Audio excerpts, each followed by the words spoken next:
Welcome back to H beautiful world. ഇന്ന് ഞങ്ങളുടെ 11th wedding anniversary ആയിരുന്നു. അന്ന് ഞങ്ങൾ കേക്കൊക്കെ വാങ്ങിച്ച് KFC വാങ്ങിച്ച് ചെറുതായിട്ട് ചെറിയൊരു സെലിബ്രേഷൻ ചെയ്തു. അപ്പോൾ അതിനു മുമ്പ് ഞങ്ങളുടെ മക്കൾ തന്ന സർപ്രൈസ് കാണിച്ചു തരാം. വെഡ്ഡിങ് ആനിവേഴ്സറിക്ക് മക്കൾ തന്ന ഗിഫ്റ്റാണിത് മൂന്നും. അപ്പം അമ്മയോടും അപ്പയോടും പറഞ്ഞു, അമ്മ അപ്പം മെയിലുണ്ടെന്ന് പറഞ്ഞു. അപ്പം നമ്മൾ പോയി മെയിൽ നോക്കിയപ്പോൾ 3 പേരുടെ കാർഡ് കിട്ടി. നമ്മുടെ കറക്റ്റ് അഡ്രസ്സൊക്കെ അടിച്ച് അവർ തന്നെ പേപ്പറിനകത്ത് പോസ്റ്റ് കാർഡൊക്കെ ഉണ്ടാക്കി ഇത് പൊട്ടിച്ചതായിരുന്നു. അപ്പോൾ നമ്മൾ രാവിലെ തന്നെ പോയി തുറന്നു നോക്കി എല്ലാവരുടെയും പൊട്ടിച്ചു. 3 പേരുടെയും ഉണ്ട് 3 കാർഡ്. ഇതായിരുന്നു ടെസ് ബേബിയുടെ കാർഡ് ഹന്ന ടെസ് ബേബിക്ക് വേണ്ടി ഉണ്ടാക്കിയതാണ്. അപ്പം 14th September 2024, dear Joby and Binsimol, happy wedding anniversary. We all love you. You are the best. May God bless you. May you have long life. ഇതുണ്ട് അമ്മേനെ അപ്പേനെ വരച്ച് കാണിച്ചിട്ട് കൈമാറ്റിക്കും. ഇതാണ് ഹോളിൻ്റെ കാർഡ്. ഇതായിരുന്നു എച്ചൂട്ടൻ്റെ കാർഡ്. നമ്മളിങ്ങനെ തുറക്കുമ്പോൾ ഒരു ലവ്, പിന്നെ ഇവിടെ words. 14th September 2024, dear Joby Binsimol, happy wedding anniversary to the world. Best parents, you work hard for us. Today is the memory of your marriage. Let more baby born for your wish. You all the best. Happy wedding anniversary, Joby and Binsimol.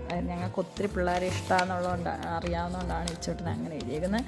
ഇവിടെ ഒരു love ഉണ്ട്. ഇവിടെ ലവിൻ്റെ അടിയിൽ happy wedding anniversary. ഇതാണ് എച്ചൂട്ടൻ്റെ card.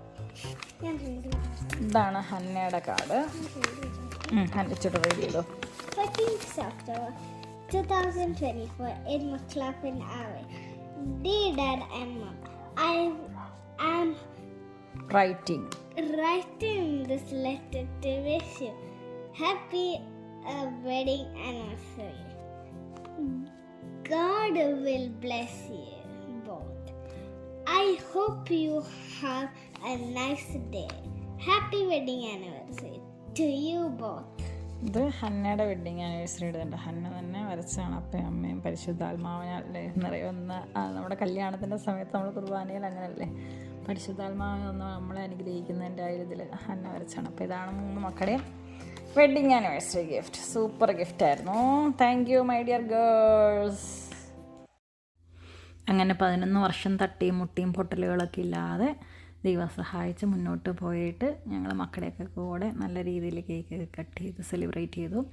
അപ്പം നമ്മൾ cheese fashion fruit കേക്കാണ് വാങ്ങിച്ച് കോൾസിൽ നിന്ന്. പിന്നെ KFC ഓർഡർ ചെയ്തു. കോൺസ്ലോയും ഇച്ചിരി ഫ്രഞ്ച് ഫ്രൈസും ഒക്കെ ആയിട്ട്. KFC പിള്ളേർക്ക് ഇഷ്ടമാണ്. അതുകൊണ്ട് പിന്നെ അത് നമ്മൾ കൊണ്ടുവന്ന് കേക്കൊക്കെ കട്ട് ചെയ്യുന്നതിന് മുമ്പേ അവർ സ്റ്റാർട്ട് ചെയ്ത് കഴിക്കാൻ. അവർക്ക് വെയിറ്റ് ചെയ്യാൻ പറ്റില്ല കേക്ക് കട്ട് ചെയ്യുന്നത് വരെ. അങ്ങനെ കേക്കൊക്കെ കട്ട് ചെയ്ത് ആഘോഷിച്ചു. നാളെ ഓണമാണ്. അപ്പം ഞങ്ങളുടെ കല്യാണം കഴിഞ്ഞപ്പോഴും അങ്ങനെയായിരുന്നു. നമ്മുടെ കല്യാണം കഴിഞ്ഞിട്ട് നെക്സ്റ്റ് ഡേ ഓണമായിരുന്നു. അതുപോലെ തന്നെ ഇപ്പോൾ 11th വെഡ്ഡിങ് ആനിവേഴ്സറി ആഘോഷിക്കുമ്പോൾ നെക്സ്റ്റ് ഡേ ഓണമാണ്. അപ്പോൾ നാളെ നമുക്ക് ഓണം സെലിബ്രേഷൻ ചെയ്യണം. അതിനുള്ള കറിയും കാര്യങ്ങളും എല്ലാം പ്രിപ്പയർ ചെയ്ത് വെച്ചിട്ടുണ്ട്. പിന്നെ ഇന്ന് ഞങ്ങൾക്ക് പള്ളി കുർബാന ഉണ്ടായിരുന്നു. അപ്പോൾ പള്ളി കുർബാന കഴിഞ്ഞിട്ട് ഞങ്ങൾ പോരുന്ന വഴിക്ക് കേക്കും KFC ഒക്കെ വാങ്ങിച്ചുകൊണ്ട് വന്ന് വീട്ടിൽ വന്ന് ഞങ്ങളെല്ലാം അവിടെ കട്ട് ചെയ്ത് ഞങ്ങൾ തന്നെ, വേറെ ആരും ഇല്ലായിരുന്നു, ജസ്റ്റ് ഞങ്ങൾ തന്നെ സെലിബ്രേറ്റ് ചെയ്തു. അങ്ങനെ ദൈവം സഹായിച്ച് 11ാമത്തെ വർഷം ഞങ്ങൾ ഓസ്ട്രേലിയയിലെ 3 മക്കളുമായിട്ട് എത്തി. ഇതൊക്കെ ദൈവത്തിൻ്റെ ഒരു പ്ലാനും പദ്ധതിയാണ്. നമ്മളൊന്നും മനസ്സിൽ വിചാരിക്കുന്ന പോലെ അല്ലല്ലോ അല്ലേ. കല്യാണത്തിൻ്റെ സമയത്ത് നമ്മൾ എന്താ നാളെ എന്നുള്ളത് അറിയാൻ മേലാതെ നിൽക്കുമ്പോൾ ദൈവം ഇത്രത്തോളം ഇവിടെ നടത്തി. അപ്പോൾ എല്ലാവർക്കും വീഡിയോ ഇഷ്ടപ്പെട്ടു എന്ന് വിചാരിക്കുന്നു. Bye bye. See you in next video.